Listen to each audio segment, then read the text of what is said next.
बातें करते हम खेतों की और उसके रखवाली की, बाग बगीचा फल फूलों और फसलों की हरियाली की।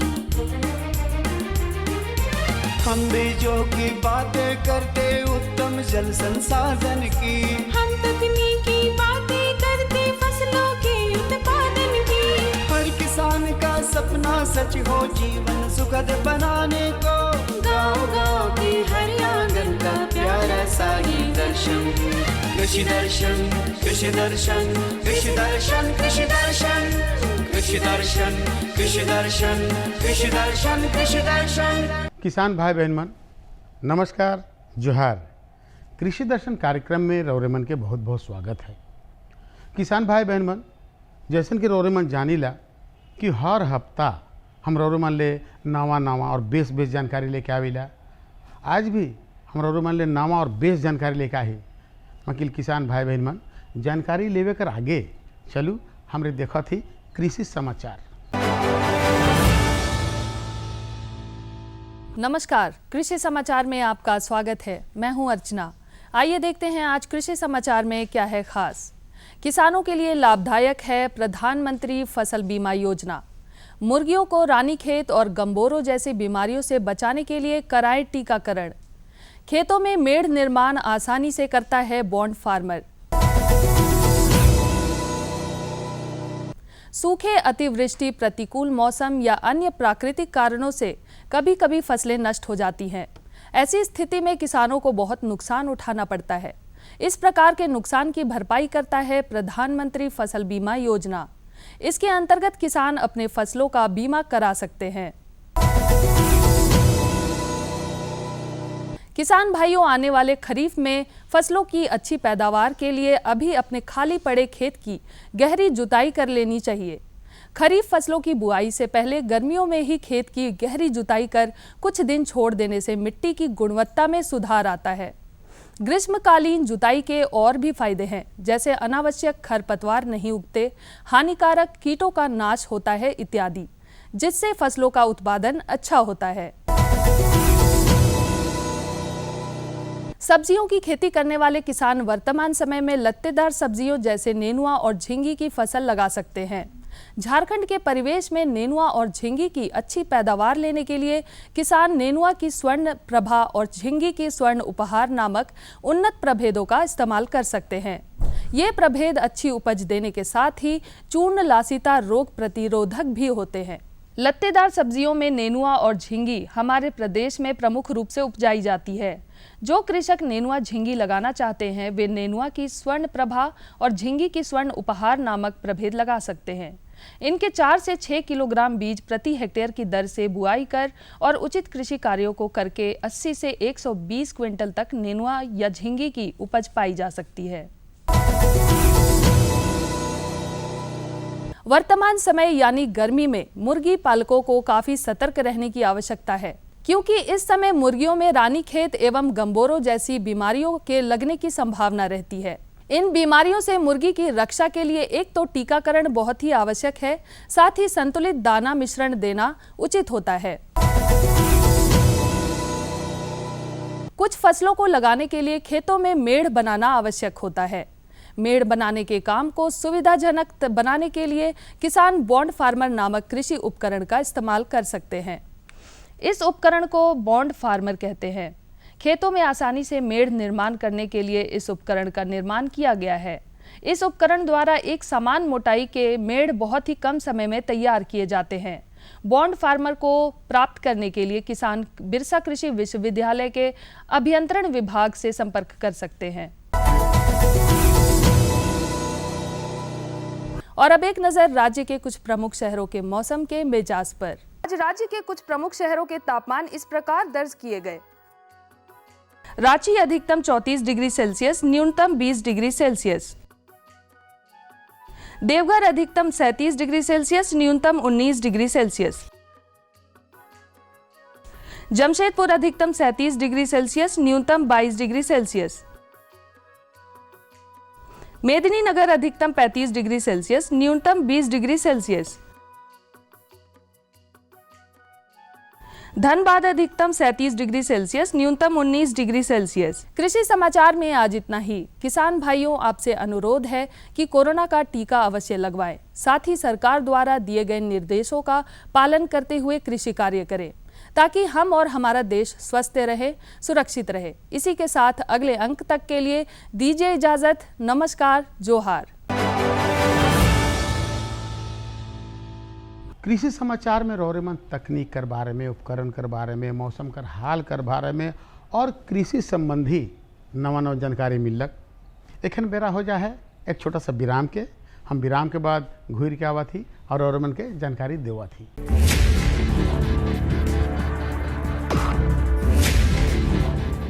भोजन, जल और शुद्ध वातावरण हमारे जीवन का मुख्य आधार है और कृषि इसका मूल स्तंभ। पिछले 60 वर्षों में विज्ञान आधारित कृषि का व्यापक प्रसार हुआ है। साथ ही कृत्रिम संसाधनों के बढ़ते प्रयोग से कृषि की सतत क्षमता पर चिंताएं बढ़ी हैं। प्रधानमंत्री श्री नरेंद्र मोदी जी के दूरदर्शी नेतृत्व के अंतर्गत रसायन मुक्त जैविक खेती एक महत्वपूर्ण प्रयास है। रसायन मुक्त जैविक खेती को बढ़ावा देने के लिए 5 वर्ष पूर्व सरकार ने परंपरागत कृषि विकास योजना तथा उत्तर पूर्व भारत में जैविक मूल्य श्रृंखला योजनाएं आरंभ की। ऑर्गेनिक फार्मिंग को देश भर में बढ़ावा देने के लिए सरकार अनेक प्रयास कर रही है। इसके लिए परंपरागत कृषि विकास योजना के तहत काम किया जा रहा है। न सिर्फ ऑर्गेनिक फार्मिंग को बल दिया जा रहा है, बल्कि उसके लिए वैल्यू एडिशन और मार्केट की व्यवस्था भी की जा रही है। भारत सरकार एवं किसानों के सम्मिलित प्रयासों से आज देश के लगभग 36 लाख किसान 38 लाख हेक्टेयर क्षेत्र में जैविक खेती कर रहे हैं। इसके अतिरिक्त हमारे देश के अनेक ऐसे क्षेत्र हैं जहां आज भी पारंपरिक जैविक खेती हो रही है। इन पारंपरिक जैविक क्षेत्रों को जैविक प्रमाणीकरण सुलभ कराने हेतु पीजीएस के अंतर्गत लार्ज एरिया सर्टिफिकेट का प्रावधान किया गया है। इस प्रक्रिया की विशिष्टता ये है कि इसमें प्रमाणीकरण मात्र 2 से 3 महीनों में हो जाता है, जबकि सामान्य परिस्थितियों में इसमें 2 से 3 वर्ष का समय लगता है। अंडमान निकोबार केंद्र शासित प्रदेश के कार निकोबार एवं नैन काउरी द्वीप समूह देश के सर्वप्रथम ऐसे प्रमाणीकृत जैविक क्षेत्र हैं। अभी हाल ही में संपूर्ण लक्षद्वीप को जैविक खेती के रूप में प्रमाणित किया गया है। वर्ष 2016 में सिक्किम राज्य पूर्ण जैविक कृषि राज्य के रूप में प्रमाणित हो चुका है। सुदूर उत्तर में हिमालय श्रृंखला के बीच स्थित लद्दाख ने भी पूर्ण जैविक के लक्ष्य की ओर बढ़ना शुरू कर दिया है। जैविक उत्पादों को बाजार सुलभ कराने तथा किसानों की उपभोक्ताओं तक पहुंच बनाने के लिए एक समर्पित जैविक खेती पोर्टल भी बनाया गया है। जैविक खेती पोर्टल के जानकारी मंच और विपणन मंच के माध्यम से किसानों को उच्च गुणवत्ता उत्पादन तथा बाजार उपलब्ध कराया जा रहा है। आशा है देश के सभी राज्य अपने जैविक क्षेत्रों का विस्तार करेंगे और देश में जैविक कृषि क्रांति को मजबूत करने में योगदान देंगे। जैविक उत्पादों की देश और विदेशों में बढ़ती मांग तथा जैविक उत्पादों का बढ़ता बाजार, किसानों की उपभोक्ताओं तक पहुंच तथा जैविक एफपीओ द्वारा जैविक कृषि व्यापार में भागीदारी हमारे किसानों को अपनी आय बढ़ाने का अवसर दे रहा है। पिछले 5 वर्षों में जैविक कृषि उत्पादों का निर्यात दोगुने से अधिक बढ़कर 7,000 करोड़ रुपए से अधिक का हो गया है और इसमें प्रतिवर्ष 20% से अधिक की वृद्धि हो रही है। उम्मीद है पारंपरिक क्षेत्र के किसान भी इस बढ़ते बाजार से लाभान्वित होंगे और जैविक कृषि आंदोलन को आगे बढ़ाएंगे। किसानों की मुस्कान समृद्ध हिंदुस्तान की है पहचान।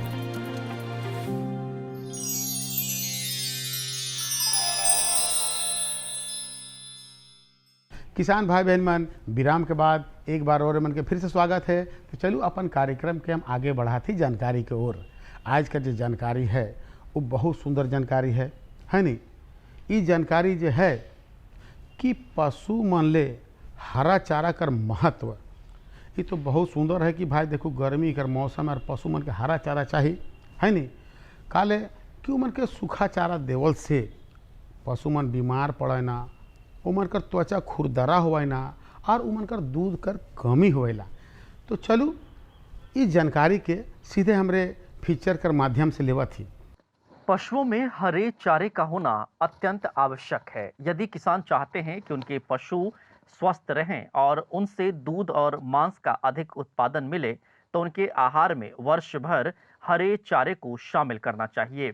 मुलायम और स्वादिष्ट होने के साथ साथ हरे चारे सुपाच्य भी होते हैं। इसके अतिरिक्त इनमें पौष्टिक तत्व पर्याप्त मात्रा में होते हैं, जिनसे पशुओं की दूध देने की क्षमता बढ़ जाती है और खेतों में काम करने वाले पशुओं की कार्य शक्ति भी बढ़ती है। किसान भाइयों, जो लोग अभी के गर्मी के मौसम में पशुपालन कर रहे हैं, तो आज हम जानना चाहेंगे कि पशुओं के लिए गर्मी के मौसम में हरे चारे का महत्व। आप हरे चारे का महत्व, जो अगर आप पशु पाल रहे हैं, खास करके बड़े जानवर पाल रहे हैं, डेयरी एनिमल्स जो हैं, उनके लिए तो हरे चारे के अलावा कोई विकल्प है ही नहीं। क्योंकि आप न केवल अपना पैसा बचाते हैं बल्कि उनके स्वास्थ्य का भी रक्षा करते हैं। तो आप हरा चारा जो है, इसको निश्चित रूप से अपने किसान भाइयों अपने जानवरों को खिलाइए। उसका प्रोडक्शन बढ़ेगा, दूध उत्पादन बढ़ेगा और जो हमारे जानवर हैं उनका स्वास्थ्य ठीक रहेगा। सबसे ज़रूरी चीज़ है हरा चारा। आप जो है खाना जो हम लोग खिलाते हैं उनको, पशु को हरा चारा खिलाते हैं, सूखा चारा खिलाते हैं और दाना मिश्रण खिलाते हैं। तो सूखा चारा जो है वो सूखा चारा कम देना है, वो 1/3 भाग दें। हरा चारा को 3/3 भाग, मतलब आप 3 भाग में अगर 4 भाग लेते हैं तो 1/4 भाग केवल दीजिए सूखा चारा और ज़्यादा भाग दीजिए आप हरा चारा। दाना जो है आप दूध के उत्पादन के अनुसार उसको दे सकते हैं। उनके शरीर के मेंटेनेंस के लिए उनको लगभग 1 किलो दाना का ज़रूरत पड़ता है। बाकी उनके दूध उत्पादन पे, अगर गाय है तो उनको 2.5 से 3 लीटर दूध पर 1 किलो आपको दाना मिश्रण देना है। और जो हमारे भैंस हैं उनके लिए 2 से 2.5 किलो दूध पर 1 किलो दाना मिश्रण देना है। लेकिन किसान भाइयों, दाना मिश्रण काफ़ी महंगा है। आप बाज़ार में आप दाना मिश्रण खरीदने के लिए जाते हैं तो ये आपको 28 से 30 रुपये किलो पड़ता है। दूध उत्पादन तो आपका ठीक है, उससे बढ़ेगा, लेकिन आप अगर हरा चारा लगाते हैं तो हरा चारा में आप अपने पैसों को बहुत ही बचा सकते हैं।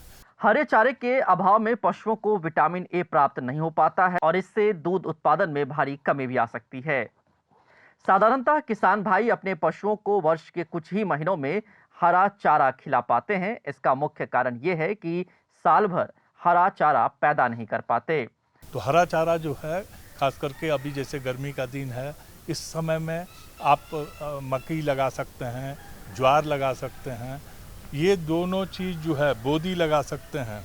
ये काफ़ी आसानी से, अगर आपके पास सिंचित ज़मीन है तो आप अभी मार्च से लेकर जून तक में इसको लगा सकते हैं। तो आप किसान भाइयों, खास करके हरा चारा अगर आपने नहीं लगाया हुआ है और आप डेयरी अपने पशुओं को रखे हुए हैं, तो आप निश्चित रूप से हरा चारा लगाएं। क्योंकि हरा चारा, अब हरा चारा में होता क्या है, हरा चारा बहुत ही सुपाच्य है और इसमें जो डाइजेस्टिबली क्वोशेंट है इसका बहुत ज़्यादा होता है, तो वो बहुत ही आसानी से पचता है और इसमें गुण ही गुण है। सबसे ज़्यादा है कि हरा चारा में आपको जितना भी ज़रूरत का विटामिन्स है वो सारा विटामिन्स उसमें पाया जाता है, मिनरल पाया जाता है। एक विटामिन खास करके जो विटामिन ए है वो केवल आपको हरा चारा में ही पाया जाएगा। तो हरा चारा अगर आप नहीं दे रहे हैं तो विटामिन ए की कमी हो जाएगी और उससे जानवरों को कभी कभी ब्लाइंडनेस भी हो सकता है, वो अंधे भी हो सकते हैं। तो हरा चारा जो है, हरा चारा में ऊर्जा की मात्रा बहुत ज़्यादा होती है, उसमें प्रोटीन की मात्रा भी होती है। 2 तरह के हरा चारा होते हैं, एक फलीदार होते हैं, दूसरे अफलीदार होते हैं। फलीदार मतलब जो हमारे प्रोटीन वाले जो हैं उसमें प्रोटीन की मात्रा बहुत ज़्यादा होती है, उसको अगर आप दे रहे हैं तो दूध का मात्रा बहुत ज़्यादा बढ़ेगा। अफलीदार जो है उसमें ऊर्जा की मात्रा ज़्यादा होती है और आप अफलीदार अपने जो है किस्म अफलीदार में, जैसे हमने अभी बताया, मकई है, ये अभी के दिनों के लिए, ज्वार है, मचकरी है, ये सारे जो हैं अफलीदार हैं। जहां तक हरे चारे का महत्व की बात है तो चारा स्वादिष्ट, रसदार, सुपाच्य और दुर्गंध रहित होना चाहिए। चारे की फसल थोड़े समय में तैयार होने चाहिए। अधिक पैदावार देने वाली और कई कटाई वाली होनी चाहिए। फसलों में जल्दी फुटवार होनी चाहिए। फसल साइलेज बनाने के लिए उपयुक्त होनी चाहिए। साथ ही जहरीला पदार्थ रहित होना चाहिए। हरे चारे की नस्ल कम वर्षा वाले क्षेत्र में भी उगाने योग्य होनी चाहिए। ये सुपाच्य बहुत ज़्यादा होता है, इसमें विटामिन, मिनरल सारे कुछ जो चाहिए जानवरों के दूध उत्पादन के लिए, जो भी चीज़ उनको चाहिए वो सारे चीज़ उसमें उपस्थित हैं। तो हमारे किसान भाई अगर थोड़ा सा आप अपना खास करके बड़े पशु रख रहे हैं, गाय भैंस रख रहे हैं, तो निश्चित रूप से हरा चारा का इंतजाम करें। आप अगर अपने पास ज़मीन की कमी है तो आप लीज पे ज़मीन ले लें, लेकिन हरा चारा लगाएं। आप हरा चारा खिला के देखिए, आपका दाना का मात्रा बहुत ही कम हो जाएगा और आपका जो इन्वेस्टमेंट अभी दाना पे बहुत ज़्यादा हो रहा था वो काफ़ी कम हो जाएगा। तो बताओ ये जानकारी पाए कर रौरेमन कैसा लागलक? भाई फीचर कर माध्यम से जानकारी मिलक। अब रौरेमन अपन गरु मन के, अपन पशु मन के बेस दाना चारा सब दे सकीला और दूध के पाए सकीला। दूसर जानकारी ये है कि धान फसल में जैविक खाद कर प्रयोग। भाई ये तो बहुत सुंदर जानकारी है कि बहुत किसान भाई बहन मन जो खाद देवें ना ओकर जानकारी नहीं रहे ना और गलती से उमन के नुकसान होला। और पहले भी रौरेमन के बता ही कि रासायनिक कर तुलना में जैविक खाद जो है बहुत कारगर सिद्ध होवेला, है नी? तो भाई अगर पूरा जानकारी चाहिए और बेस से जानकारी चाहिए, चलू हमरे सीधे चलती हमरे कर जो विशेषज्ञ साहब हैं उनकरे से जानकारी लेवा थी। आज हम आप पहुँचे हैं रांची स्थित बिरसा कृषि विश्वविद्यालय में और हमारे साथ मृदा विज्ञान एवं कृषि रसायन विज्ञान विभाग के विभागाध्यक्ष डॉक्टर DK शाही जी हैं। आइए उनसे हम जानते हैं कि धान की खेती में जीवाणु एवं जैविक खाद का प्रयोग किस तरीके से किया जाए। सर आपका हमारे कार्यक्रम में बहुत हाँ, नमस्कार। नमस्कार सर, अगर हम धान की बात करते हैं तो झारखंड में मुख्य फसल धान की खेती यहाँ पे होती है और धान की खेती में जो है हम जैविक खाद और जीवाणु का प्रयोग किस तरीके से करें कि इसकी फसल जो है काफ़ी अच्छी हो, किसानों को इससे अच्छा फायदा हो। जी किसान भाइयों, जैसा कि आप सभी जानते हैं कि झारखंड में लगभग ये वायुमंडल में लगभग 79% जो गैस है, नाइट्रोजन गैस, जो स्वतंत्र रूप से है और जिसका प्रयोग पौधे नहीं कर सकते हैं। लेकिन उस 79% नाइट्रोजन गैस का प्रयोग हमारे पौधे सीधे रूप में नहीं कर सकते हैं। उसके लिए एक जीवाणु है, जीवाणु खाद है जिसका नाम है नील हरित शैवाल या ब्लू ग्रीन एल्गी। दूसरा जो है उसका नाम है अजोला। ये दोनों जो है धान के जो दोन में जहाँ हम धान लगाते हैं नीचे की भूमियों में, वो उसके लिए बहुत ही अच्छा है।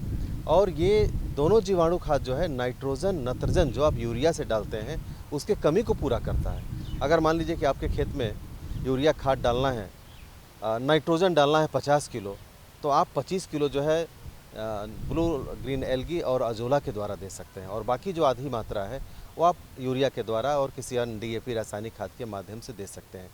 इसका सबसे बड़ा फ़ायदा है तो ये हुआ कि जो वायुमंडल में नाइट्रोजन गैस है उसका प्रयोग पौधे कर लिए।